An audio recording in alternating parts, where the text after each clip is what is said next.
ವೀಕ್ಷಕರೇ, ಈ ಐಎಎಸ್ ಅಧಿಕಾರಿ ಜ್ಞಾನೇಂದ್ರ ಕುಮಾರ್ ಮನೆ ಗೇಟ್ಗೆ ಬೀಗ ಹಾಕಲಾಗಿದೆ. ಮನೆಯ ಗೇಟ್ ಲಾಕ್ ಮಾಡಿದ್ದಾರಂತೆ ಸೆಕ್ಯೂರಿಟಿ.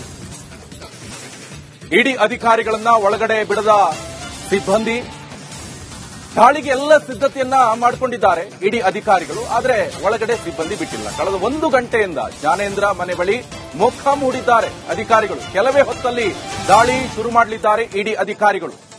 3 ಕಾರ್ಗಳಲ್ಲಿ ಬಂದಿದ್ದಾರೆ ಇಡಿ ಅಧಿಕಾರಿಗಳು. ಆದರೆ ಮನೆ ಗೇಟ್ ಲಾಕ್ ಆಗಿದೆ. ಸಿಬ್ಬಂದಿ ಒಳಗಡೆ ಬಿಡ್ತಾ ಇಲ್ಲ ಅಂತ ಗೊತ್ತಾಗ್ತಿದೆ. 1 ಗಂಟೆಯಿಂದ ಇಡಿ ಅಧಿಕಾರಿಗಳು ಮೊಕ್ಕಾಂ ಹೂಡಿದ್ದಾರೆ ಮನೆ ಎದುರುಗಡೆನೆ. ಇಡಿ ಅಧಿಕಾರಿಗಳನ್ನ ಒಳಗಡೆ ಬಿಡದ ಸಿಬ್ಬಂದಿ, ದಾಳಿಗೆಲ್ಲ ಸಿದ್ಧತೆಗಳನ್ನ ಮಾಡಿಕೊಂಡಿರುವಂತಹ ಇಡಿ ಅಧಿಕಾರಿಗಳು. ಈ ಬಗ್ಗೆ ಮಾಹಿತಿಯನ್ನು ಕೊಡ್ತಾ ಇದ್ರು ನನ್ನ ಕಲೀಗ್ ಅದೇ ಸ್ಪಾಟ್ ಇಂದಾನೆ. ಅದೇನೇನು ಬೆಳವಣಿಗೆ ಆಗ್ತಾ ಇದೆ ಅರವಿಂದ್? ಯಾಕಂತ ಹೇಳಿದ್ರೆ ಈಗ ಇಡಿ ಅಧಿಕಾರಿಗಳಿಗೆ ಒಳಗಡೆ ಬಿಡ್ತಾ ಇಲ್ಲ ಸಿಬ್ಬಂದಿ. ಇನ್ನೊಂದು ಕಡೆಯಲ್ಲಿ ಶೋಧ ಕಾರ್ಯ ಮುಂದುವರಿಸಬೇಕಾಗತ್ತೆ.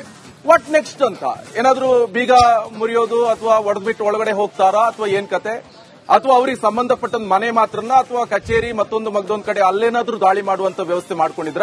ಏನೇನು ಪ್ರೊಸೆಸ್ ಆಗ್ತಾ ಇದೆ? ಇನ್ ಕೇಸ್ ಬೀಗ ಹಾಕಿದ ಸಂದರ್ಭದಲ್ಲಿ ವಾಟ್ ನೆಕ್ಸ್ಟ್ ಅಂತ ಕಾನೂನು ಪ್ರೊಸೆಸ್ ಏನಂತ?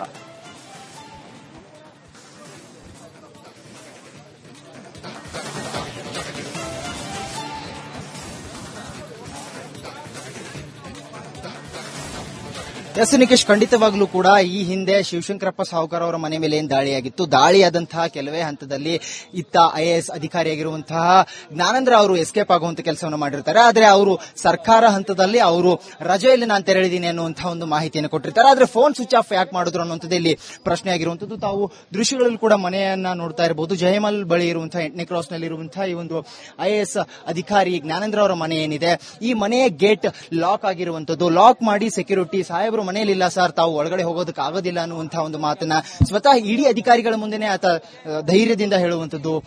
ಆತ ಹೇಳಿದ ಬಳಿಕ ಈಗ ಯಾವ ರೀತಿಯಾಗಿ ನಾವು ಪ್ರೊಸೆಸ್ ಮಾಡಬೇಕು, ಇಡೀ ದಾಳಿಯನ್ನು ಯಾವ ರೀತಿಯಾಗಿ ಮುಂದುವರಿಸಬೇಕು ಅನ್ನುವಂಥದ್ದನ್ನ ಇತ್ತ ಇಡೀ ಅಧಿಕಾರಿಗಳು ಆಲೋಚನೆ ಮಾಡ್ತಾ ಇರುವಂತದ್ದು. ಮತ್ತೊಂದು ಭಾಗದಲ್ಲಿ ಈ ರೀತಿಯಾದಂತಹ ಒಂದು ಏನು ಸಮಸ್ಯೆಗಳು ಎದುರಾಗ್ತವೆ, ಆ ಸಮಸ್ಯೆ ಬಂದಂತಹ ಸಮಯದಲ್ಲಿ ಲಾಕ್ ಮುರಿದು ಒಳಗಡೆ ಹೋಗಬಹುದಾ, ಅದನ್ನ ನಿರ್ಣಯವನ್ನ ತೆಗೆದುಕೊಳ್ಳುವಂತದ್ದು ಐಒ ಅಂದ್ರೆ ತನಿಖಾಧಿಕಾರಿ ಯಾರಾಗಿರ್ತಾರೆ ಅವರು ಅದನ್ನ ಪರಿಶೀಲನೆ ಮಾಡಿ ಅದನ್ನ ಯಾವ ರೀತಿಯಾಗಿ ತೆಗೆದುಕೊಂಡು ಹೋಗಬೇಕು ಅನ್ನುವಂಥದ್ದನ್ನ ನಿರ್ಧಾರ ಮಾಡಬೇಕಾಗುತ್ತೆ. ಜೊತೆಗೆ ಸ್ಥಳೀಯ ಪೊಲೀಸರಿಗೂ ಕೂಡ ಅವರು ಮಾಹಿತಿಯನ್ನ ನೀಡಬೇಕಾಗುತ್ತೆ. ಅಂತಹ ಕೆಲಸವನ್ನ ಈಗ ಇಡಿ ಅಧಿಕಾರಿಗಳು ಮಾಡ್ತಾ ಇರುವಂತದ್ದು. ಆ ಒಂದು ಹಂತದಲ್ಲಿ ಈಗ ಇಡಿ ಅಧಿಕಾರಿಗಳು ಸ್ವಲ್ಪ ಸಮಯಾವಕಾಶವನ್ನು ತೆಗೆದುಕೊಂಡು ಕಾಯ್ತಾ ಇದ್ದಾರೆ. ಅಂದ್ರೆ ಕಳೆದ ಒಂದು 45 ನಿಮಿಷದಿಂದಲೂ ಇಡಿ ಅಧಿಕಾರಿಗಳು ಬಂದು ಇಲ್ಲಿ ದಾಳಿ ಮಾಡುವಂತ ಕೆಲಸವನ್ನ ಮಾಡೋದಕ್ಕಾಗಿ ಬಂದಿದ್ರು. ಆಗ ಗೇಟ್ ಲಾಕ್ ಆಗುತ್ತೆ, ಸೆಕ್ಯೂರಿಟಿಗಳನ್ನ ಕೇಳ್ತಾರೆ. ಸೆಕ್ಯೂರಿಟಿಗಳನ್ನ ಕೇಳಿದಂತಹ ಹಂತದಲ್ಲೂ ಕೂಡ ಅತ್ತ ತಾವು ದೃಶ್ಯಗಳಲ್ಲಿ ನೋಡಬಹುದು ಯಾವ ರೀತಿಯಾಗಿ ನಿರ್ಧಾರವನ್ನು ತೆಗೆದುಕೊಳ್ಬೇಕು ಅನ್ನುವಂತಹ ಒಂದು ಸಮಾಲೋಚನೆ ಕೆಲಸವನ್ನ ಇತ್ತ ಇಡಿ ಅಧಿಕಾರಿಗಳು ಮಾಡ್ತಾ ಇರುವಂತದ್ದು. ಪರಿಶೀಲನೆ ಕೂಡ ಮಾಡ್ತಾ ಇದ್ದಾರೆ. ಯಾವಾಗ ಇತ್ತ ಜ್ಞಾನೇಂದ್ರ ಅವರು ಆ ಒಂದು ಮನೆಯನ್ನ ಬಿಟ್ಟು ಹೋಗಿರುವಂತದ್ದು, ಜೊತೆಗೆ ಮನೆಯ ಲಾಕ್ ಅನ್ನು ಹಾಕಿ ಹೋಗಿರುವಂತದ್ದು ಅನ್ನುವಂಥದ್ದನ್ನ ಸ್ಥಳೀಯರಿಂದ ಮಾಹಿತಿಯನ್ನ ಪಡೆಯುವಂತ ಕೆಲಸವನ್ನ ಕೂಡ ಇತ್ತ ಅಧಿಕಾರಿಗಳು ಮಾಡ್ತಾ ಇರುವಂತದ್ದು. ಜೊತೆಗೆ ಸ್ಥಳೀಯ ಪೊಲೀಸರು ಕೂಡ ಮಾಡ್ತಾ ಇರುವಂತದ್ದು. ಎಲ್ಲಾ ಟೈಮ್ ಪೀರಿಯಡ್ ನ ಒಂದು ರೆಕಾರ್ಡ್ಸ್ ಗಳನ್ನ ಚೆಕ್ ಮಾಡುವಂತದ್ದು ಮಾಡಲಾಗುತ್ತೆ, ಸಿಸಿಟಿವಿಗಳನ್ನ ಚೆಕ್ ಮಾಡುವಂತದ್ದು ಮಾಡಲಾಗುತ್ತೆ. ಇತ್ತ ಐಒ ಡಿಸೈಡ್ ಮಾಡ್ತಾರೆ ಗೇಟ್ ಲಾಕ್ ಮುರಿದು ಒಳಗಡೆ ಹೋಗ್ಬೇಕಾ ಬೇಡವಾ ಅಂತ. ಆದ್ರೆ ಇಲ್ಲಿ ಒಂದು ಸಂಕಟ ಸಮಸ್ಯೆ ಎದುರಾಗಿರುವಂತದ್ದು. ಗೇಟ್ ಲಾಕ್ ಮುರಿದು ಒಳಗಡೆ ಹೋಗೋದಕ್ಕೆ ಬೇರೆ ನಿವಾಸಿಗಳು ಕೂಡ ಒಂದು ಖಾಸಗಿ ಅಪಾರ್ಟ್ಮೆಂಟ್ ನಲ್ಲಿ ಇರುವಂತದ್ದು. ಹಾಗಾಗಿ ಯಾವ ರೀತಿಯಾದಂತಹ ನಿರ್ಧಾರವನ್ನ ಇಲ್ಲಿ ಅಧಿಕಾರಿಗಳು ತೆಗೆದುಕೊಳ್ತಾರೆ ಅನ್ನುವಂಥದ್ದು ಕಾತುರದಿಂದ ಕಾಯ್ದು ನೋಡಬೇಕಾಗಿರುವಂತಹ ಸಂಗತಿ. ಆದ್ರೆ ಈ ಒಂದು ದಾಳಿಯ ಪ್ರೋಸೆಸ್ ಏನಿದೆ, ದಾಳಿಯ ಪ್ರೋಸೆಸ್ ಮುಂದುವರಿಸ್ತಾರೆ. ಕಾರಣ ಇಷ್ಟೇ, ಇತ್ತ ತಡ ಮಾಡುವ ಹಾಗಿಲ್ಲ. ಈಗಾಗಲೇ ಅವರು ಫೋನ್ ಸ್ವಿಚ್ ಆಫ್ ಮಾಡಿ ಇತ್ತ ಎಸ್ಕೇಪ್ ಕೂಡ ಆಗಿರುವಂತದ್ದು. 1 ವಾರಗಳ ಕಾಲ ರಜೆ ಅನ್ನುವಂಥದ್ದನ್ನ ಅವರು ಹೇಳಿ ಹೋಗಿರುವಂತದ್ದು. ಆದ್ರೆ ಫೋನ್ ಯಾಕೆ ಸ್ವಿಚ್ ಆಫ್ ಮಾಡಿದ್ರು ಅನ್ನೋದು ಕೂಡ ಇಲ್ಲಿ ಪ್ರಶ್ನೆ ಆಗಿರುವಂತದ್ದು. ಈಗ ಅವರ ಮನೆಯತ್ತ ಇಡಿ ಅಧಿಕಾರಿಗಳು ಹೋಗ್ತಾ ಇರುವಂತದ್ದು. ನೋಡೋಣ ಅನ್ನುವಂತಹ ಒಂದು ಹಂತದಲ್ಲಿ ಅವರು ಆ ಒಂದು ಸೆಕ್ಯೂರಿಟಿಯನ್ನ ಕನ್ವಿನ್ಸ್ ಮಾಡುವಂತ ಕೆಲಸವನ್ನು ಕೂಡ ಮಾಡ್ತಾರೆ. ವಿಡಿಯೋಗ್ರಫಿ ಮಾಡುವ ಮುಖಾಂತರ ಲಾಕ್ ಮುರಿದು ಒಳಗಡೆ ಹೋಗ್ತಾರ ಅನ್ನುವಂಥದ್ದು ಕೂಡ ಇಲ್ಲಿ ನೋಡಬೇಕಾಗುತ್ತೆ. ಇತ್ತ ಸೆಕ್ಯೂರಿಟಿ ಸಮೇತವಾಗಿ ಅವರು ಬಂದು ಕೂಡ ಇಲ್ಲಿ ಪರಿಶೀಲನೆಯನ್ನು ಮಾಡುವಂತ ಕೆಲಸವನ್ನು ಮಾಡ್ತಾರೆ. ಸೆಕ್ಯೂರಿಟಿಯನ್ನ ಕೇಳುವಂತ ಕೆಲಸವನ್ನು ಕೂಡ ಮಾಡ್ತಾರೆ. ತಾವು ದೃಶ್ಯಗಳು ನೋಡ್ತಾ ಇರಬಹುದು. ಈಗ ಸ್ಥಳೀಯರನ್ನ ಕೇಳ್ತಾ ಇದ್ದಾರೆ, ಸ್ಥಳೀಯರಿಂದ ಮಾಹಿತಿಯನ್ನು ಪಡೆಯುವಂತ ಕೆಲಸವನ್ನ ಮಾಡ್ತಾ ಇದ್ದಾರೆ. ಈ 1 ವಾರದಿಂದಲೂ ಕೂಡ ಒಂದು ವೈಬ್ರೇಷನ್ ಶುರುವಾಗಿರುವಂತದ್ದು. ಕರ್ನಾಟಕದಲ್ಲಿ ಕೆಪಿಎಸ್ಸಿಯ ಪಶು ವೈದ್ಯಾಧಿಕಾರಿಯ ನೇಮಕ ಹಂತದಲ್ಲಿ ಏನು ಒಂದು ಭ್ರಷ್ಟಾಚಾರ ನಡೆದಿದೆ, ಆ ಭ್ರಷ್ಟಾಚಾರಕ್ಕೆ ಸಂಬಂಧಪಟ್ಟಂತೆ ಶಿವಶಂಕರಪ್ಪ ಸಾಹುಕಾರ ಅಧ್ಯಕ್ಷರು ಅವರ ಮನೆ ಮೇಲೆ ಕೂಡ ದಾಳಿಯಾಗುತ್ತೆ, ಕಚೇರಿಗಳ ಮೇಲೆ ದಾಳಿಯಾಗುತ್ತೆ, ರೆಸ್ಟೋರೆಂಟ್ ಹೋಟೆಲ್ಗಳಲ್ಲಿ ಸ್ಟೇ ಮಾಡಿ ಅಭ್ಯರ್ಥಿಗಳಿಗೆ ಕ್ವೆಶ್ಚನ್ ಪೇಪರ್ ನೀಡಿ ಗೈಡ್ ಮಾಡ್ತಾ ಇದ್ರು ಅನ್ನುವಂಥದ್ದು ಏನಿತ್ತು, ಅದೆಲ್ಲವನ್ನೂ ಕೂಡ ದಾಳಿ ಮಾಡಿ ದಾಖಲೆ ಕಲೆ ಹಾಕುವಂತ ಕೆಲಸವನ್ನ ಇಡಿ ಅಧಿಕಾರಿಗಳು ಮಾಡಿದ್ರು. ಆ ಬಳಿಕ ಈ ಹಿಂದೆ ಕೆಪಿಎಸ್ಸಿಯ ಒಂದು ಪರೀಕ್ಷಾ ನಿಯಂತ್ರಕರಾಗಿ ಕೆಲಸ ಮಾಡ್ತಿದ್ದಂತಹ ಐಎಎಸ್ ಆಫೀಸರ್ ಜ್ಞಾನೇಂದ್ರ ಕುಮಾರ್ ಏನಿದ್ರು, ಅವರ ಮೇಲೂ ಕೂಡ ಈ ಒಂದು ಗಂಭೀರವಾದಂತಹ ಆರೋಪ ಏನ್ ಬಂದಿತ್ತು, ಆ ಆರೋಪ ಸಂಬಂಧಪಟ್ಟಂತೆ ಈಗ ಇತ್ತ ಮತ್ತೆ ಅವರ ಮನೆಯ ಮೇಲೆ ಕೂಡ ದಾಳಿ ಮಾಡೋದಕ್ಕೆ ಈಗಾಗಲೇ ಇಡಿ ಅಧಿಕಾರಿಗಳು ಬಂದಿರುವಂತದ್ದು. ಆದ್ರೆ ಬಂದಂತಹ ಹಂತದಲ್ಲಿ ಸ್ವತಃ ಇಡಿ ಅಧಿಕಾರಿಗಳಿಗೆ ಒಂದು ಶಾಕ್ ಎದುರಾಗಿತ್ತು. ಕಾರಣ ಇಷ್ಟ, ಇಲ್ಲಿ ಸೆಕ್ಯೂರಿಟಿ ಆ ಒಂದು ಗೇಟ್ ಅನ್ನ ಲಾಕ್ ಮಾಡಿ ಆತ ಒಳಗಡೆ ಹೋಗೋಕೆ ಆಗೋದಿಲ್ಲ ಅನ್ನುವಂಥದ್ದನ್ನ ಇಲ್ಲಿ ಇಡಿ ಅಧಿಕಾರಿಗಳಿಗೆ ಆತ ಹೇಳಿ ವಾದವನ್ನ ಮಾಡ್ತಾ ಇರುವಂತದ್ದು. ಅದನ್ನ ಯಾವ ರೀತಿಯಾಗಿ ಈ ಸಮಸ್ಯೆಯನ್ನು ಬಗೆಹರಿಸಬೇಕು, ಜೊತೆಗೆ ಇಲ್ಲಿರುವಂತಹ ನಿವಾಸಿಗಳು ನೇಬರ್ಸ್ ಏನಿರ್ತಾರೆ ಅವರೆಲ್ಲರಿಂದ ಕೂಡ ಮಾಹಿತಿಯನ್ನು ಪಡ್ಕೊಳ್ತಾ ಇದ್ದಾರೆ.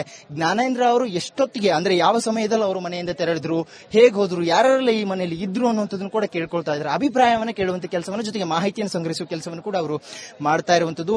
ತನಿಖಾ ಹಂತದಲ್ಲಿ ಸ್ವತಃ ಐಒ ಅಂತ ನಾವೇನ್ ಹೇಳ್ತೀವಿ, ಅಂದ್ರೆ ತನಿಖಾಧಿಕಾರಿ ಅಂತ ನಾವೇನ್ ಹೇಳ್ತೀವಿ, ಅವರು ಕೂಡ ಇಲ್ಲಿ ಒಂದು ಕಾಲ್ ನ ತಗೊಳ್ಬಹುದು. ಅಂದ್ರೆ ಒಂದು ನಿರ್ಧಾರವನ್ನು ತೆಗೆದುಕೊಂಡು ಆ ಒಂದು ಲಾಕ್ ನ ಮುರಿದುಕೊಂಡು ವಿಡಿಯೋಗ್ರಾಫಿ ಮಾಡುವ ಮುಖಾಂತರವಾಗಿ ಅಲ್ಲಿ ಹೋಗಿ ದಾಳಿಯನ್ನು ಮಾಡಬಹುದು. ಆದ್ರೆ ಅದಕ್ಕೂ ಮುನ್ನವಾಗಿ ಒಂದು ಹಂತದಲ್ಲಿ ಏನಾಗುತ್ತೆ ಅನ್ನುವಂಥದ್ದು, ಜೊತೆಗೆ ಸಂಪರ್ಕ ಮಾಡೋದಕ್ಕೆ ಪ್ರಯತ್ನ ಪಡೋಣ ಅನ್ನುವಂಥದ್ದು ಕೂಡ ಮಾಡ್ತಾ ಇದೆ. ಅಂದ್ರೆ ಸ್ಥಳೀಯ ಮುಖಾಂತರವಾಗಿ ಫೋನ್ ಮಾಡಿಸುವಂಥದ್ದು, ಬೇರೆ ನಂಬರ್ಗಳು ಏನಾದ್ರು ಇದೆಯಾ, ಅವರಿಗೆ ಗೊತ್ತಿರೋರು ಯಾರಾದ್ರೂ ಇದಾರ ಅನ್ನುವಂಥದ್ದು ಕೂಡ ಇಲ್ಲಿ ಮಾಹಿತಿ ಸಂಗ್ರಹಿಸುವಂತಹ ಕೆಲಸವನ್ನು ಕೂಡ ಮಾಡ್ತಾ ಇರುವಂತದ್ದು.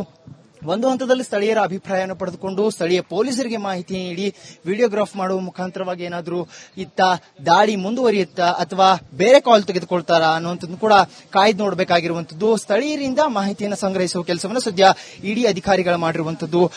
ಬಿಗಿ ಭದ್ರತೆಯಲ್ಲಿ ಇಡಿ ಅಧಿಕಾರಿಗಳು ಬಂದು ಇಲ್ಲಿ ದಾಳಿಯ ಒಂದು ಮಾಡಬೇಕು ಅನ್ನುವಂಥದ್ದಿತ್ತು.